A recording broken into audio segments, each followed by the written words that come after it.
Giant, flightless bird is next target for de-extinction company Colossal Biosciences. A species of huge, flightless bird that once inhabited New Zealand disappeared around 600 years ago, shortly after human settlers first arrived on the country's two main islands. Now, a Texas-based biotech company says it has a plan to bring it back. Genetic engineering startup Colossal Biosciences has added the South Island giant moa, a powerful, long-necked species that stood 10 feet 3 meters tall and may have kicked in self-defense, to a fast-expanding list of animals it wants to resurrect by genetically modifying their closest living relatives. The company stirred widespread excitement as well as controversy when it announced the birth of what it described as 3 dire wolf pups in April. Colossal scientists said they had resurrected the canine predator last seen 10,000 years ago by using ancient DNA, cloning and gene editing technology to alter the genetic makeup of the gray wolf, in a process the company calls de-extinction. Similar efforts to bring back the woolly mammoth, the dodo, and the thylacine, better known as the Tasmanian tiger, are also underway.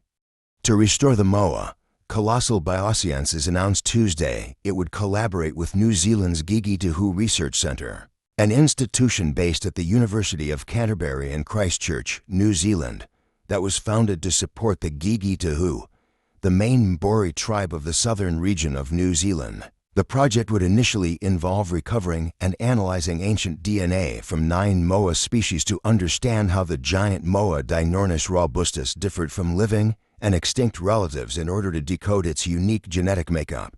According to a company statement, there's so much knowledge that will be unlocked and shared on the journey to bring back the iconic moa, Ben Lamb, CEO and co-founder of Colossal Biosciences, said in the statement. For example, the company said, researching the genomes of all moa species would be valuable for informing conservation efforts and understanding the role of climate change and human activity in biodiversity loss.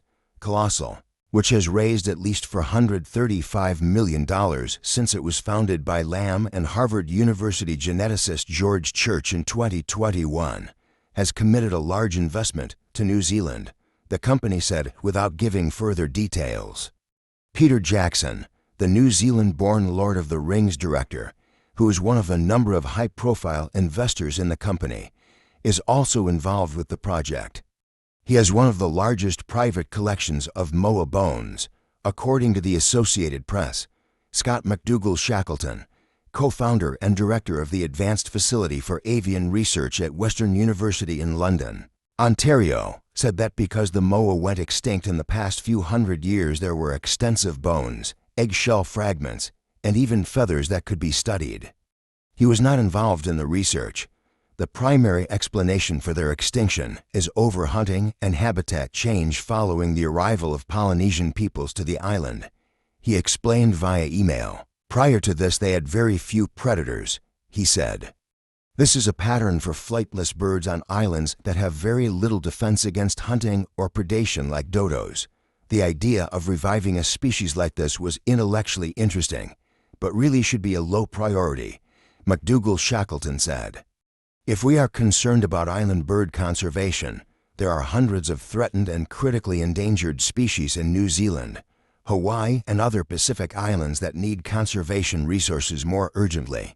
As part of the project, Colossal said it would undertake ecological restoration projects in New Zealand, focusing on rehabilitating potential moa habitats while supporting existing native species. Many scientists argue that while Colossal's researchers are advancing the field of genetic engineering, it's not truly possible to resurrect an extinct animal. Any attempt could only create a genetically modified, hybrid species. Suggesting that extinction can be reversed through technology risks undermining the urgency of conserving existing species and ecosystems, critics say.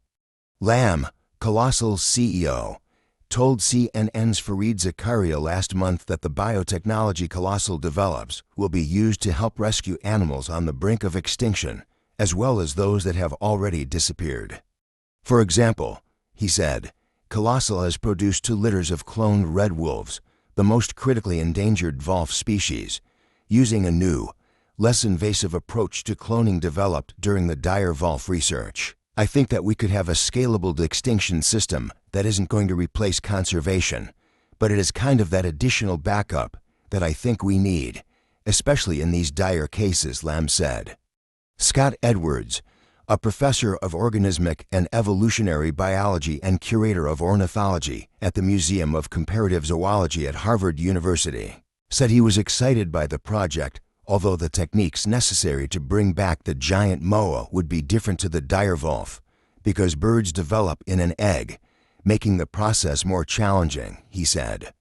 It's important that science reaches for the stars, and, I do understand the ethical concerns with bringing these birds back, especially if there's no place for them, Edwards, who was not involved in the project, said. But if it works, it will impress upon humanity just how much we've lost.